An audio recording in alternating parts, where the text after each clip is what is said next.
Ivan, kamu ngapain kesini? Kamu keluar nggak? Aku nggak mau ngeliat muka kamu di sini. Rel, aku kesini bukan buat bikin kamu makin marah. Aku udah kirim uang ke kamu. Nanti kamu tinggal kasih tahu aku sisanya berapa. Besok aku cari lagi, aku ganti semuanya. Yang penting aku nggak dapet uangnya itu dari hal yang nggak bagus. Bersih kok, beneran kerja.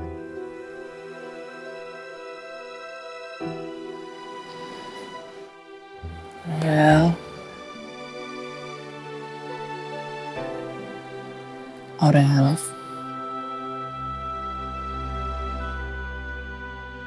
please, maafin aku ya. Jangan jauhin aku lagi. Gini deh, kamu tanya sama diri kamu sendiri. Kamu cinta nggak sama aku? Kalau kamu nggak cinta, kamu nggak mungkin tolongin aku. Nggak mungkin kamu dorong aku biar aku nggak kena tabrak mobil, tapi kamu yang kena tabrak. Berarti cinta dong. Dulu aku emang cinta sama kamu, Van. Tapi setelah aku tahu gimana kamu yang sebenarnya, cinta itu berubah jadi benci.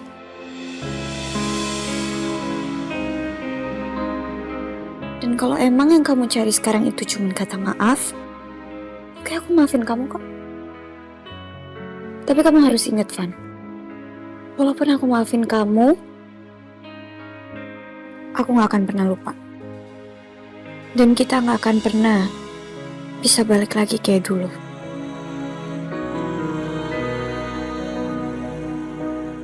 Aku mau kita tetap jaga jarak.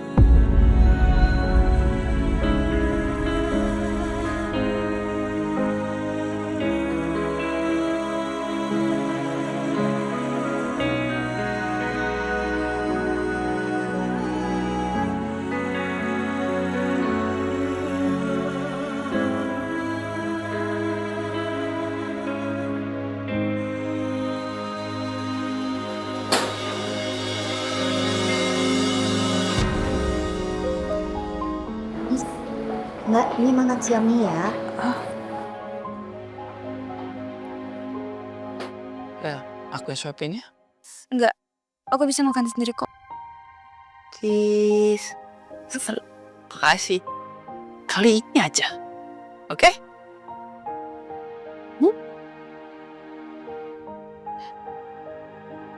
Kenapa, Van? Kenapa baru sekarang kamu kayak gini sama aku? Setelah aku benar-benar kecewa sama kamu.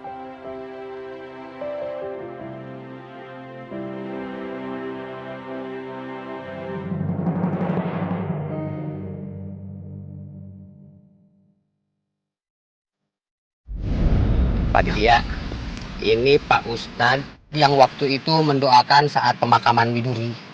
Benar kan Ustadz? Benar, saya saksinya kalau Bu Widuri sudah meninggal. Bahkan saya sendiri ikut masuk ke liang lahat. Tok, iya Pak. Saya mau nanya ke kamu, Tok.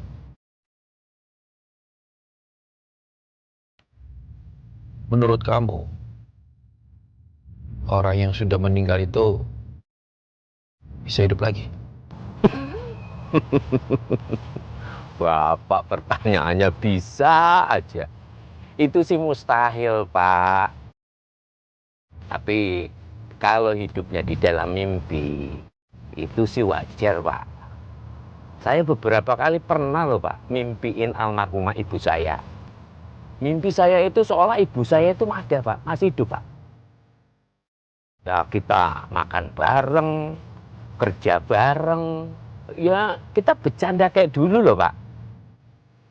Kadang itu rasanya nyata banget, Pak. Ya, tapi kalau kita berharap orang yang sudah meninggal itu hidup lagi, itu tandanya hati kita masih belum ikhlas, Pak, ngelepas orang itu.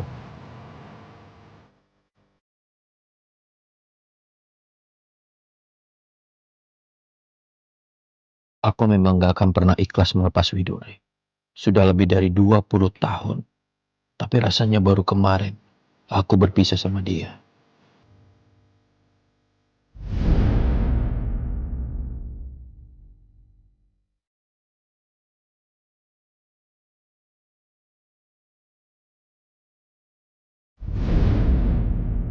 Tapi kehadiran Bu Cynthia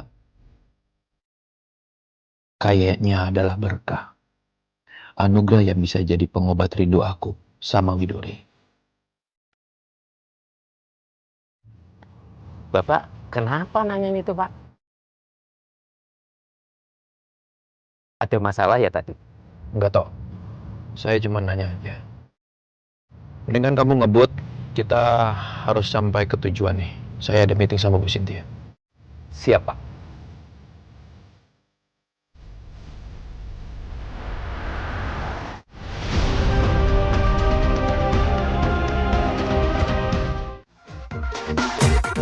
Buat yang ngedouble kerja kerasnya.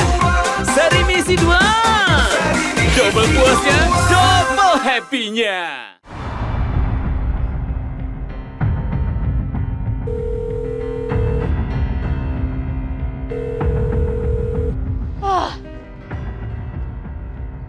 Kayla kemana sih? Ditelepon gak diangkat, di chat juga gak dibalas. What is she doing? Is she ignoring me on purpose? Bu Cynthia sekarang lagi meeting sama Maritia dan Kenzo. Aku nggak bisa cuma diem di sini dan nggak tahu apa-apa. I have to know something. Mungkin aku harus tanya sama Tante Rianti kali ya.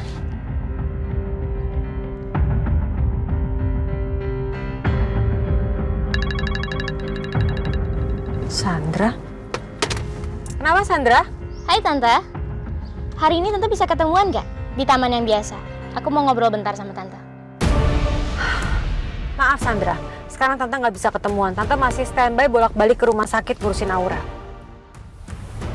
Come on Tante, sebentar aja. It's been such a long time. Kita udah lama loh nggak hangout bareng.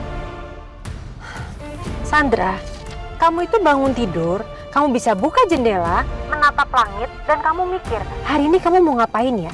Sedangkan Tante nggak bisa Sandra. Bangun tidur, banyak hal yang Tante pikirin.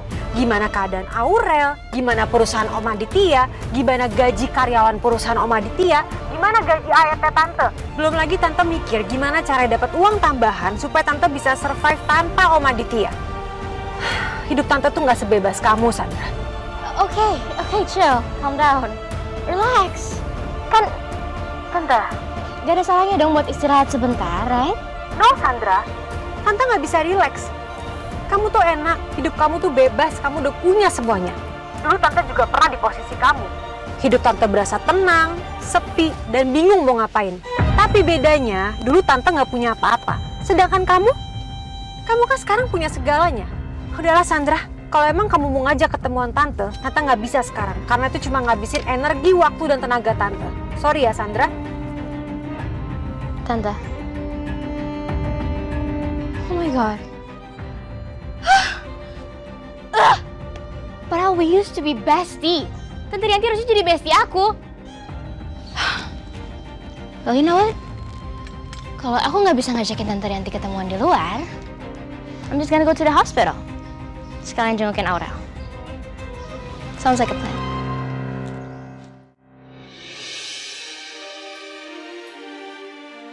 Silakan dinikmati makanannya. Kamu ikut aja duduk makan di sini, ya? Silakan Mutiara, ini kan perintah langsung dari Bu Cynthia. Jadi sekarang kamu makan aja.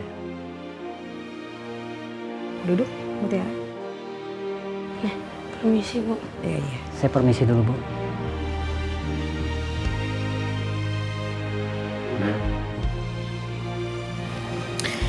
Oke. Kita mulai aja dulu makannya, sembari kita nunggu Pak Aditya datang. Baik. Dinikmati ya. Makan Mutiara.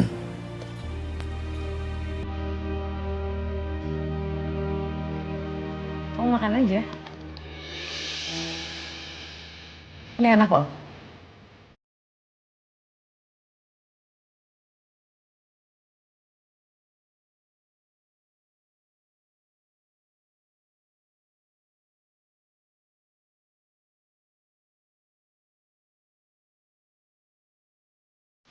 Oh ya Mutiara, asisten Pak Bobi yang sekarang jadi asisten saya namanya Dina pernah ngomong.